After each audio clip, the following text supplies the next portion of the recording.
Zac meet the dinosaurs relaxation. Let's get settled now for this particular installment of Billy and Zac stories. Find a comfortable position and letting your eyes close if they would like to. You don't have to close your eyes to enjoy the story, but it might even make your imagination come even more alive. So get comfortable, take in a breath, and let us begin. Once upon a time, a boy named Billy lived with his pet cat, Zac. Billy was about your age, about your height, and liked many of the same things you do. Eating ice cream, staying up late, visiting candy stores. And just like you, sometimes he had good days, and sometimes he had bad days. And his friend Zac was there for all of them. Oftentimes, Zac was a well-behaved little cat. But sometimes, he and Billy got into all sorts of mischief. This story is another one of their adventures.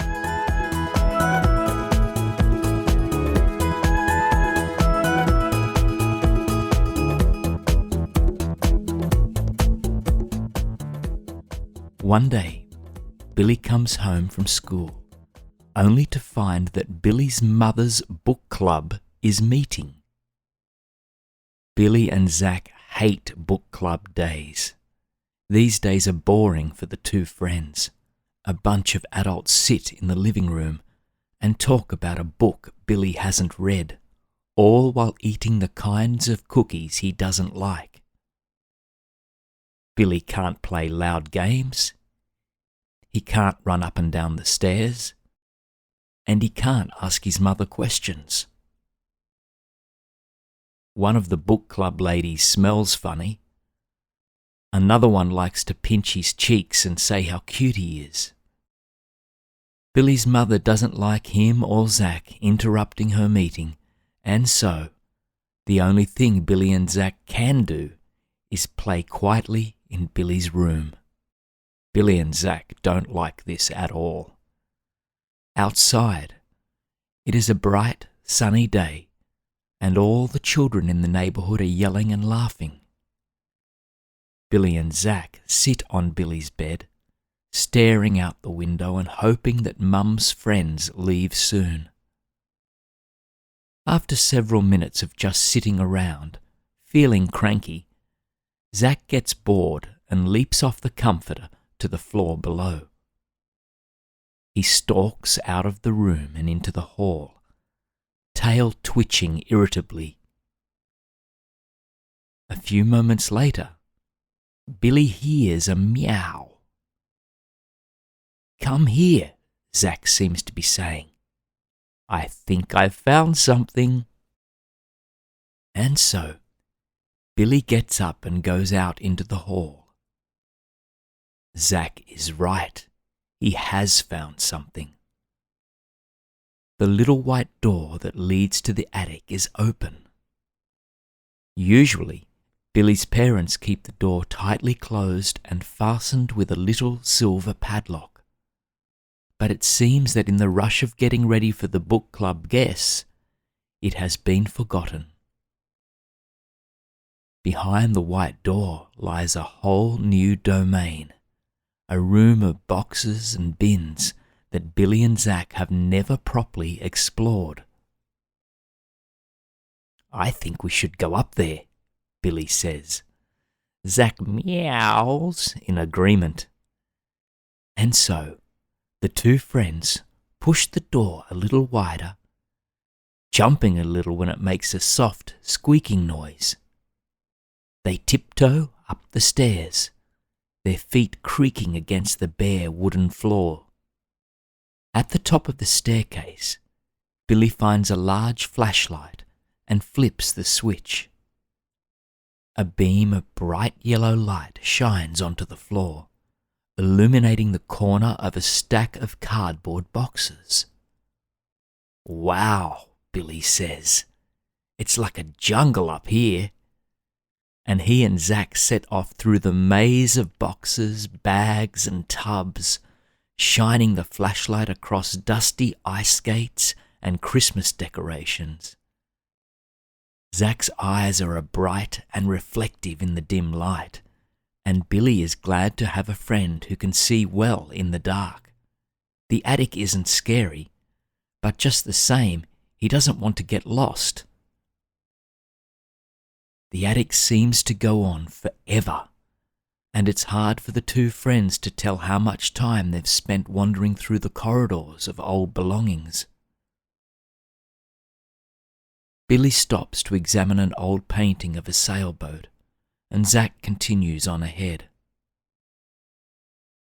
After a moment, Billy hears Zac meowing again and goes to see what his friend has found. It is an enormous box-shaped thing, painted silver and topped with a line of coloured bulbs. "Wow," whispers Billy. "What do you think it is?" He shines the beam of flashlight up and down and all around, trying to get a better idea of what this strange object could be. Zac leaps up on a stack of boxes and sniffs the edge of the box. He meows again, pointing to the side of the box that is blocked by a large, dusty lamp. Billy sets down the flashlight in order to pull the lamp out of the way, and when it is moved, he sees what Zac has discovered: a door set right into the side of the box. "Should we go inside?" he whispers.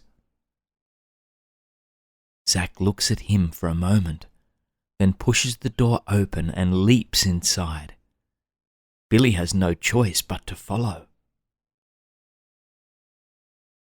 Inside, a cloud of dust lies over a stack of diagrams, calculator, and array of coloured buttons. "What do you think this thing is for?" asks Billy, looking closer at one particularly complicated drawing. Zac seems to shrug, then leaps up onto the panel of buttons. He looks at them for a moment, his whiskers twitching, then gives a big green button a curious lick. As he does this, the entire box seems to come alive. Hidden lights flicker to life, the door clicks shut, and a friendly voice begins to count down. "Please stand by as we prepare for launch," it says.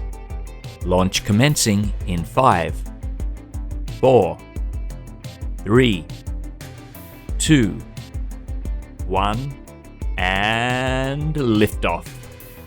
Invisible engines shudder to life, the box whirring and chirping as it begins to move. Zac leaps off the control panel to wrap himself around Billy's legs, curious and excited. Where are they off to?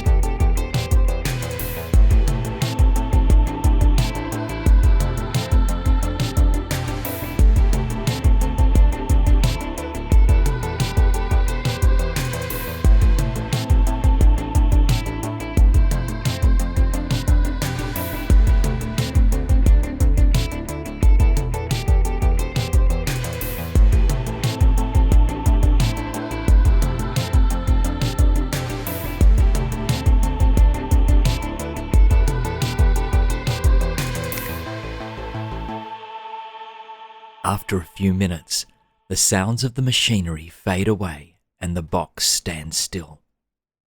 "We have landed," the voice announces. "Welcome to your destination." With a click, the door unlocks and swings open a little, letting in a beam of bright sunlight and the smell of tropical flowers. Zac disentangles himself from Billy's legs and approaches the door. Billy isn't too far behind him.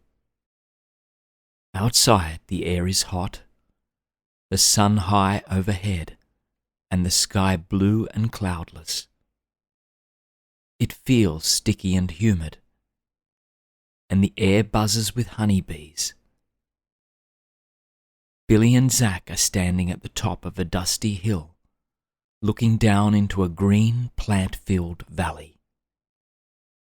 A little river runs through the middle of it, and on the other side of the river stands a jungle with palm trees and vines, making the ground look dark and wet. Somewhere in the jungle, a bird squawks. "I don't think we're in the attic anymore," says Billy. Zac nods in agreement. But where have the two friends ended up?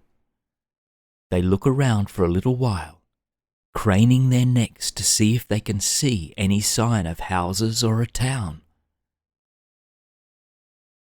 As Billy looks around, he feels something tugging at the bottom of his jeans.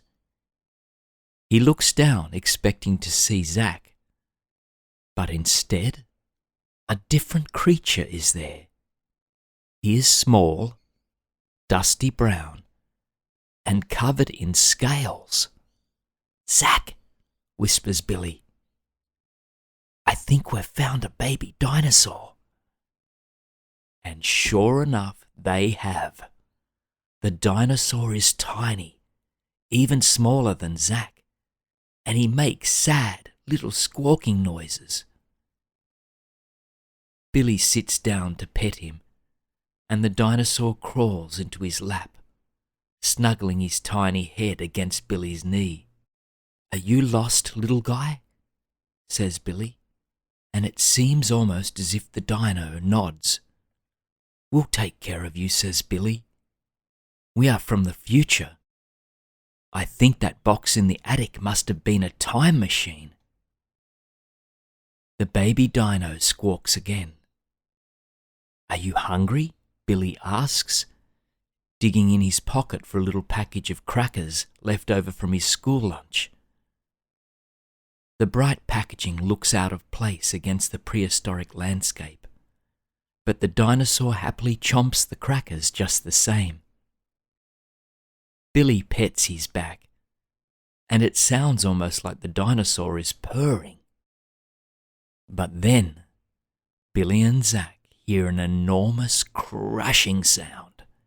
It feels almost as if the earth is shaking under the feet. And then, two enormous dinosaurs come into view. They look just like the baby dino, only bigger, so big in fact, that Billy thinks they might even be larger than his house. And they don't look too excited to see Billy holding onto their baby. But Zac runs in between the two incoming dinosaurs, and Billy makes a big hissing noise. The two big dinos stop in their tracks, fascinated. "We're friendly," says Billy. "We only gave your baby a snack while we were waiting for you." At this, the two dinos smile. They are glad that their baby has made a new friend, and that Billy and Zac seem so friendly. They walk right up to Zac and give him a big lick, then do the same to Billy.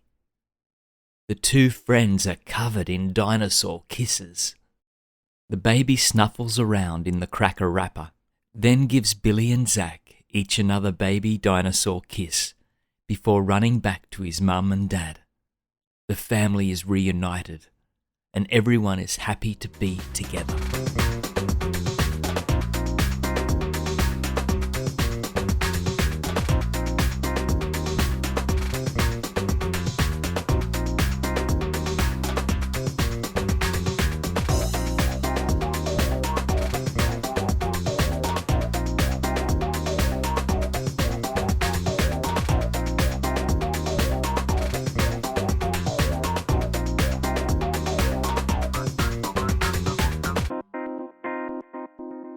And then Billy looks at his watch.